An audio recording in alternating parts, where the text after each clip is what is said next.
thank you. Good morning, Mr. Jeffrey Williams. My name is Judge Rashida Oliver. You are here on a bench, what we call our bench warrant calendar for Fulton County Superior Court. Be aware that on this calendar, you are here because you have been indicted under 22 SC 182273 for conspiracy to violate the Racketeer Influence and Corrupt Organization Act and participation in criminal street gang activity. I brought you forward so that you can be put on notice that for the felony charges that you received, you are to be presented before the judge, Honorable Judge Earl Glanville, at the next available calendar that will be presented in courtroom 8F at 9:30 a.m. The date at which you are to appear at this time, I am not aware of. But be aware that you have the right to remain silent and not incriminate yourself while you are there and anywhere else. Anything that you say can be used against you.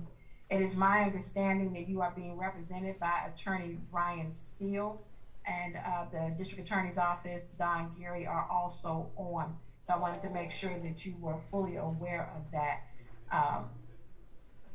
ADA Geary, is there anything else that you would need to add? And then I will hear from Attorney Brian Steele. Judge, respectfully, I think you've already stated that there's not a bond issue. There's not really a first appearance other than you're verifying his counsel, which would handle the first appearance issue. One thing I want to put on the record, Judge, and thank you for giving me the opportunity, is at an appropriate time, we're going to file an objection or notice of objection to Attorney Steele.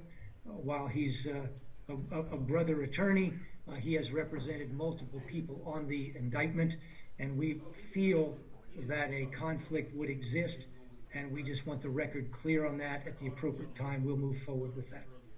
All right, anything, Attorney Steele?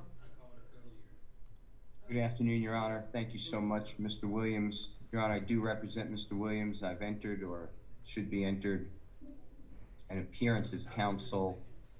My understanding from Uniform Superior Court Rule 26.1H, as in Hillary, that at the first appearance, this honorable court shall consider bond if the offense is not one that is bondable only by a Superior Court judge. I heard what you said as well, but the offense here is Mr. Williams is only indicted on count 56 and count 1, which is a criminal street gang activity and a conspiracy to commit racketeering. And both of those, I believe, are within your breast to set bond, and I would like bond to be heard by your honorable court. As far as conflict, I'm sorry. No, go ahead. Thank you. And certainly, go ahead, Attorney Steele. I want to make sure I hear you out. Okay, Your Honor, thank you. And as far as the conflict, Mr. Geary, as well as District Attorney Willis, have explained that to me, and I believe that if they file the right motion, a hearing will be held. And under the law, this is not an actual conflict of interest. It is a potential conflict of interest which can be waived, and I believe that will happen. All right, thank you. Attorney Steele, I certainly understand, and if I were sitting solely as a magistrate, I believe you would be correct with the stating of the law itself. But as I am sitting as Superior Court Fulton County delegated judge, there is a specific delegation order for which I am operating under that indicates that the authority to set bail is simply not delegated for any case, regardless of the charges involved, that has been indicted and assigned to the docket of a Superior Court judge. And that is the order in which I am following. And so because I am doing so, I'm not at liberty to do a bond unless I have some additional authority to do so. And at this time, I do not. So unfortunately, you will have to submit your motion for a bond directly to the Superior Court judge that is handling this case, which is Judge Earl Glanville. So I will do it, Your Honor.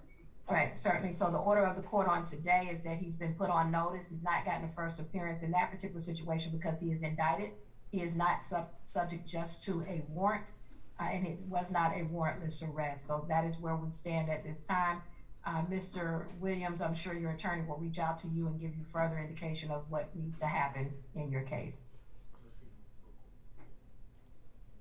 All right, thank you, sir.